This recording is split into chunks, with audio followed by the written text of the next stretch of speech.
Para ni sa mga OFW, no? So, mga advice ko sa inyo. Okay. Kung ako OFW, tapos yung pamilya ko every month humihingi, gusto magpadala ako every month, it pays to communicate. It pays to be honest. Dapat alam ng pamilya mo na you're doing your best. Oo, umaalis ka para sa kanila.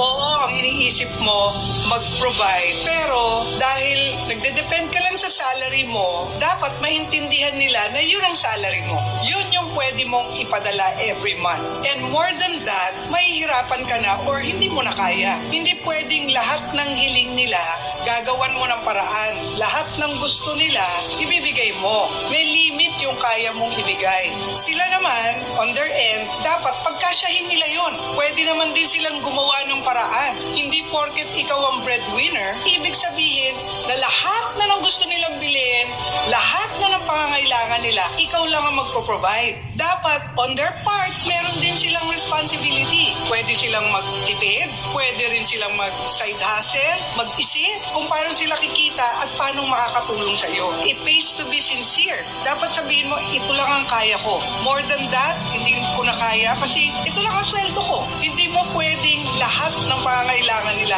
ibigay mo kasi yun nga lang yung inabot ng sweldo mo. Dapat mag-usap kayo. Dapat alam nila yung expectation para alam nila pag ano man yung dumating, dapat yun ang pagkasyahin nila. Kung hindi kasya, gagawa sila ng paraan.